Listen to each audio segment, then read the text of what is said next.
যদি আর একটু সময় পেতাম, তাহলে কি করতাম জানেন?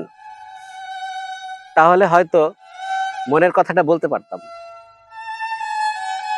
মানুষের কিছু কিছু সময় এত যে মূল্যবান হয়, সেই সময়টা যদি না পায় তখন সে আফসোস করে, ঠিক আমার মতো এই সাজনা গাছের ফুলের পাশে এসে।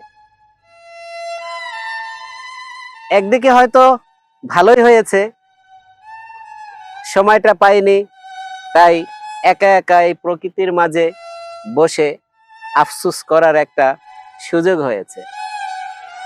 আর যদি সময় পেতাম,